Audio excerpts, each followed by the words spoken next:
का खासियत यह है कि झिल्ली होता है। झिल्ली का मतलब समझ ही रहे हैं आप, मेम्ब्रेन जहाँ पर वर्ड यूज होगा वहाँ पर आप समझिएगा कि झिल्ली वर्ड यूज हुआ है।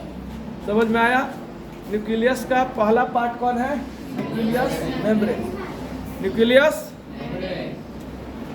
ये सबसे पहला सवाल उठता है कि सर किस चीज़ से बना है, तो ये बना है लाइपो प्रोटीन का बना हुआ है। किस चीज़ का? लाइपोप्रोटीन। कुछ लोग इसको लिपोप्रोटीन कहते हैं, लेकिन होता है लाइपोप्रोटीन। अब लाइपोप्रोटीन क्या है तो अलग बात है, दूर की बात है। प्रोटीन चैप्टर जब आप पढ़िएगा तब उस समय आपको लाइपोप्रोटीन के बारे में पढ़ाया जाएगा। अभी इसको हम लोग नहीं बता सकते हैं, अभी चैप्टर आगे, नहीं तो 20 मिनट ऐसे ही चल जाएगा और 20-25 मिनट बचा ही हुआ है, तो आप लोग की मेहरबानी से बचा हुआ है। अब पूछो क्यों? तो लोग 15 में आया करता है ना, सब कोई में से कुछ लोग 15 में आते हैं, अब 20 में चल जाते हैं। अब सोच लो कितना घंटा हुआ, 15 में आते हैं, 20 में चल जाते हैं। अब ऐसे ही करते रहो। न्यूक्लियस के चारों तरफ जो मेम्ब्रेन होते हैं, झिल्ली होता है, उसको न्यूक्लियस मेम्ब्रेन कहते हैं। यह लाइपोप्रोटीन से बना होता है। प्रोटीन मतलब प्रोटीन, इतना याद रखें। अब न्यूक्लियस के चारों तरफ छोटा छोटा छिद्र होता है। न्यूक्लियस के चारों तरफ, सेल नहीं, न्यूक्लियस के चारों तरफ छोटा छोटा छिद्र होता है, और इस छिद्र को हम लोग न्यूक्लियस पोर्स कहते हैं।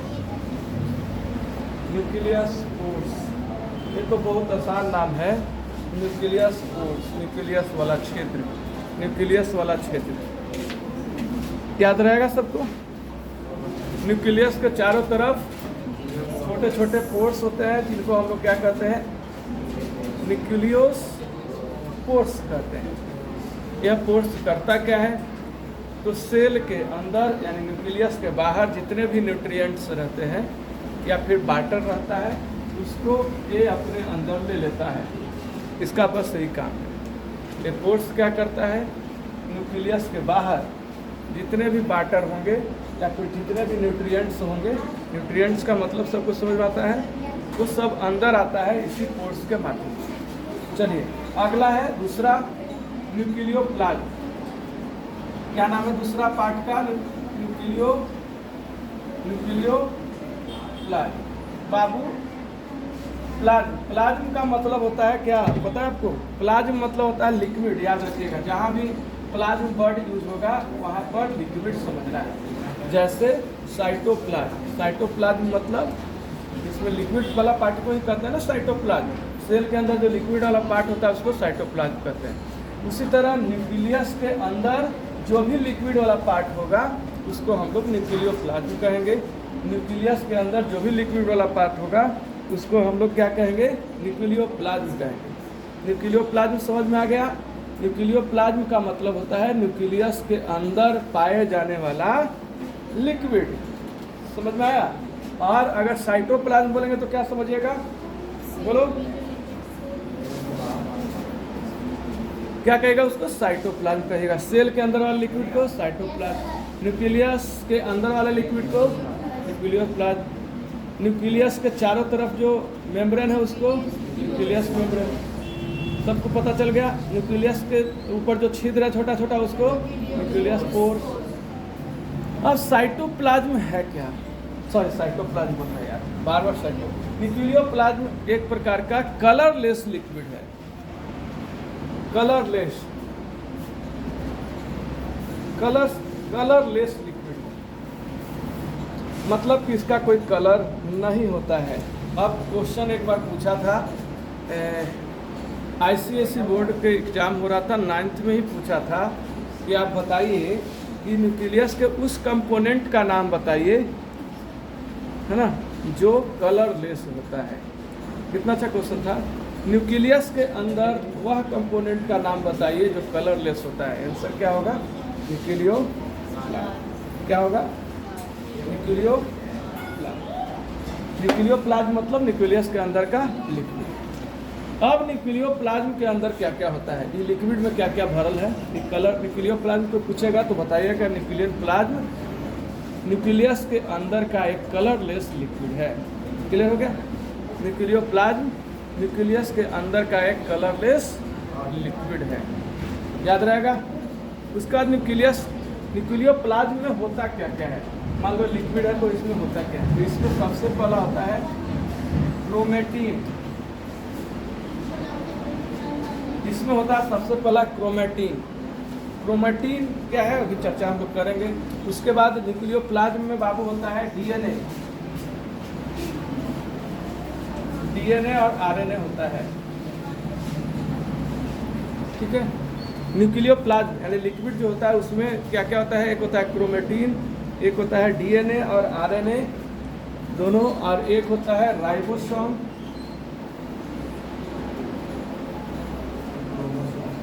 और चौथा होता है इसमें एक एंजाइम। न्यूक्लियोप्लाज्म लिक्विड है, इसमें इतना चीज 4 प्रकार के कंपोनेंट पाए जाते हैं। उसमें से पहला है क्रोमेटीन, दूसरा है डीएनए आरएनए और तीसरा है राइबोसोम और चौथा है एंजाइम। क्रोमेटीन एक थ्रेड लाइक स्ट्रक्चर होता है। थ्रेड लाइक स्ट्रक्चर एक पार्ट है। थ्रेड लाइक मतलब क्या बोले, धागा नुमा आप समझते हैं, ठीक है। और यही क्रोमेटीन बाद में जाकर के डीएनए और आरएनए का रूप ले लेता है। तो पूछेगा कि क्रोमेटीन क्या है, तो बोलिएगा आप लोग कि chromatin thread like structure shape का होता है जो न्यूक्लियोप्लाज्म में पाया जाता है। और न्यूक्लियोप्लाज्म में पाए जाने के बाद यही क्रोमेटीन बाद में चल करके डीएनए और आरएनए का फॉर्म लेता है। उधर वाला लड़का इतना हल्ला कर रहा है, कोई मत आएंगे तो इतना मारेंगे ना। फिर डीएनए आरएनए इसी से निर्माण होता है। उसके बाद एक राइबोसोम, इंग्लिश में हम लोग पढ़ते हैं राइबोसोम, इंग्लिश में हम लोग पढ़ेंगे इसको राइबोसोम और हिंदी में पढ़ेंगे इसको राइबोसोम, याद रहेगा। इंग्लिश में अलग जॉम करके जो भी लाइसोजोम और हिंदी में लाइसोसोम, ये अंतर है भी है जो थोड़ा समझना है। आगे हम लोग पढ़ते हैं। डीएनए और आरएनए का चर्चा अभी तुरंत होगा, लेकिन उससे पहले आगे अगर लिखना है इसमें से कुछ, आइए लिख लेते हैं। लिख लें या फिर कुछ उतार लीजिए आप लोग ताकि कल याद रखें।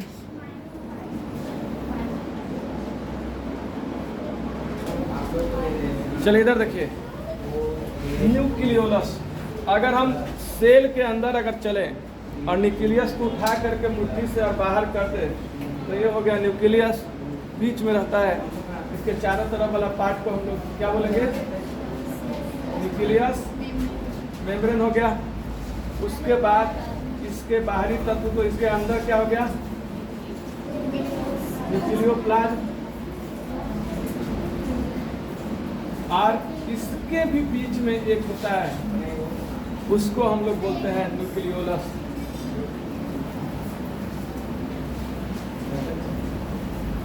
न्यूक्लियोलस देख रहे हैं, इसके भी बीच में होता है। न्यूक्लियस के जो बीच वाला पार्ट होता है उसको हम लोग बोलते हैं न्यूक्लियोलस। और न्यूक्लियस सेल के बीच वाला पार्ट को हम लोग न्यूक्लियस, और न्यूक्लियस के बीच वाले पार्ट को न्यूक्लियोलस बोलते हैं। न्यूक्लियोलस आपको ब्रेन में बढ़िया से समझना चाहिए। जैसे आप लोग कहते हैं ना कि व्हाट इज सेल, सेल क्या है, न्यूक्लियस क्या है, भात क्या है, रोटी क्या है। कल कुछ तो पूछा कि कुछ कहा था जीवन क्या है, टोपी क्या है, अच्छा खाना क्या है। हम लोग परिभाषा में उलझे हुए हैं। परिभाषा बनाना अच्छा चीज़ है। अब पूछ रहा कि जहानाबाद क्या है, अच्छा बात है। कभी ये भी पूछा करो कि हाँ अपने आप में कि हम क्या है, और बढ़िया हो जाए। उसके बाद पूछो मोबाइल क्या है, स्टेटस क्या है। ये सब भी पूछा करो कम से कम जीवन में, वही जीवन है। स्टूडेंट के लिए आजकल के जीवन क्या है, तो स्टेटस लगाना, बढ़िया बढ़िया फिल्म देखना, फैशन करना, वही जीवन है। जीवन का परिभाषा तो आप खुद बना रहे हैं। जीवन का कोई परिभाषा आज तक बता पाया है लाइफ का? जो दूसरे के लिए जिया जाए वो जीवन है। अपने लिए जो जीता है वो तो अहंकारी, कपटी, दुराचारी, निर्लज, बहुत सारे बात हम बोल सकते हैं। जीवन दूसरे के लिए जिया जाता है। भगत सिंह से लेकर महात्मा गांधी से लेकर नरेंद्र मोदी से लेकर जितने भी बड़े बड़े लोग हैं वो जीवन दूसरे के लिए जिए। योगी आदित्यनाथ देखिए, ये लोग का कोई फैमिली नहीं है। जो अपने लिए जीता है वो तो जीवन कहाँ से? वो जीवन है, उसको जीवन हम लोग कहेंगे। तो अगर सन्यासी बन जाओ और सेवा करो देश का, ठीक है, वही जीवन है। चलिए आप बात करते हैं आगे। ठीक है, समझ में आया जीवन क्या है? जो दूसरे के लिए जिया जाए। कौन पूछा था जी? विशाल। अच्छा, वो लड़का पूछा था, विशाल पूछा था कि जीवन क्या है। बढ़िया सवाल था। जो दूसरे के लिए जिया जाए वही जीवन है, अपने लिए जीवन नहीं है। बहुत सारे लोग इसको बहुत सारे परिभाषा, जीवन का कोई परिभाषा नहीं बता सकता, शून्य का कोई परिभाषा नहीं बता सकता। कोई कहे कि जीरो का परिभाषा बताओ, अरे पगला, विवेकानंद जाकर के अमेरिका शिकागो सम्मेलन में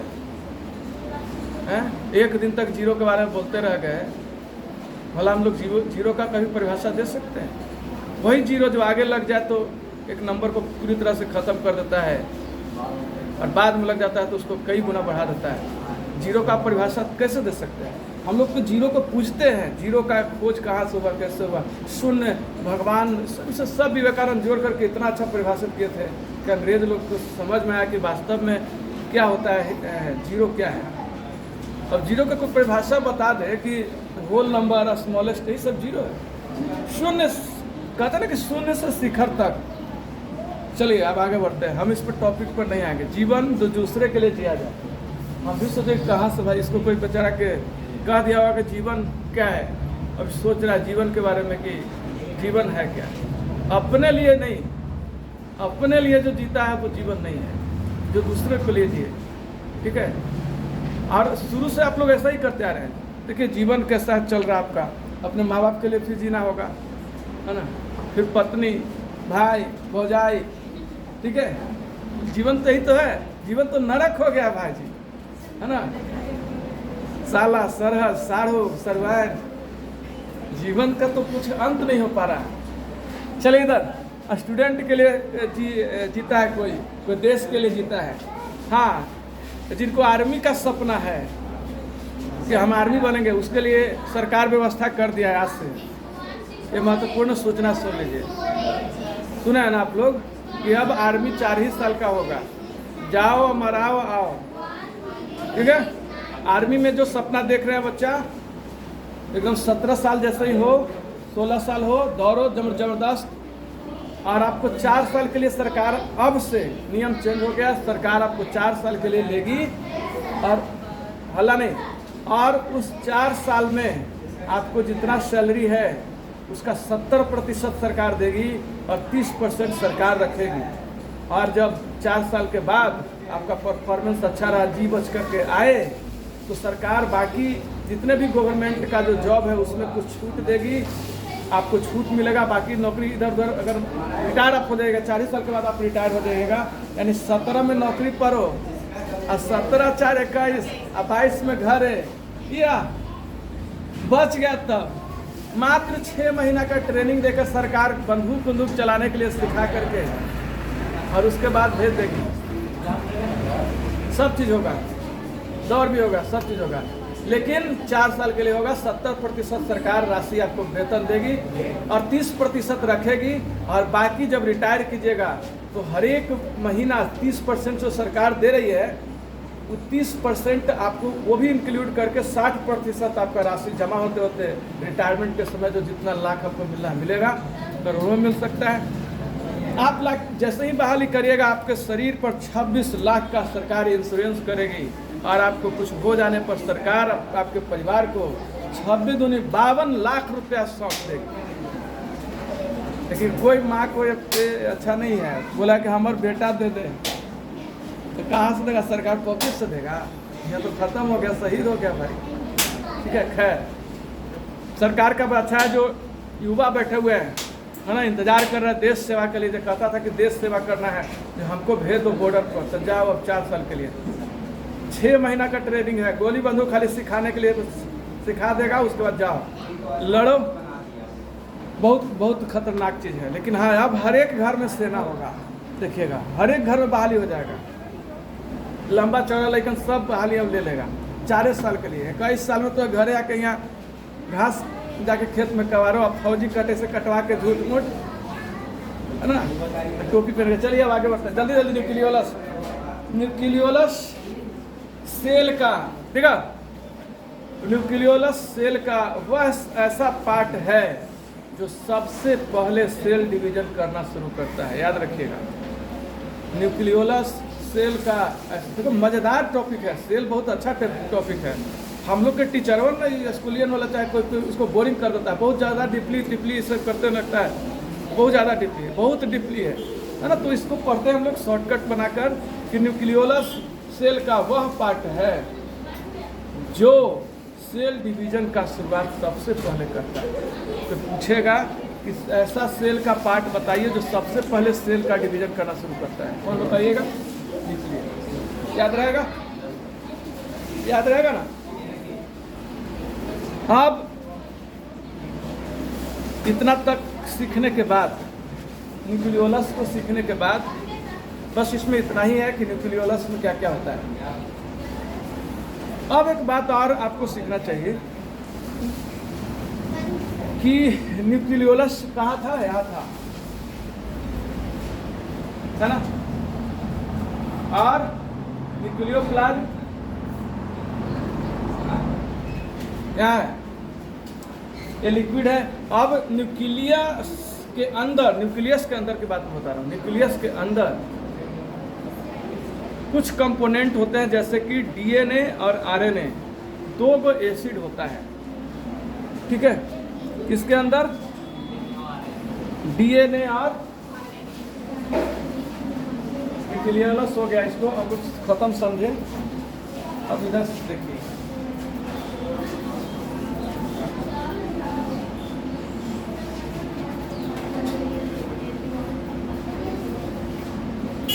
न्यूक्लियस के अंदर 2 प्रकार के एसिड पाए जाते हैं। न्यूक्लिक एसिड पाए जाते हैं, जिसका नाम है डीएनए और आरएनए। इसका फुल फॉर्म होता है डाईऑक्सी, बोलो, डाईऑक्सी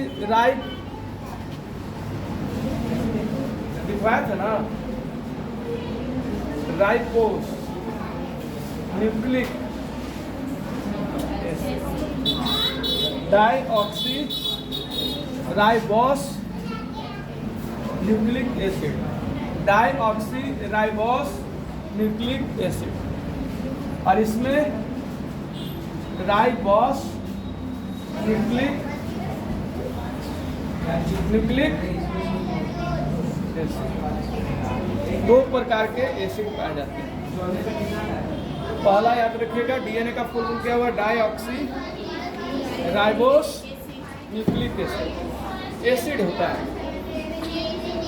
एक क्वेश्चन पूछता है कि अब इसका खोज कौन किए थे, है ना। तो सबसे पहला आरएनए का खोज हुआ था, याद रखिएगा। पहले डीएनए का खोज नहीं हुआ है, पहले हुआ है आरएनए का खोज। आरएनए का सबसे पहले मॉडल एक साइंटिस्ट थे, जिनका नाम था फ्रेडरिक मिशर,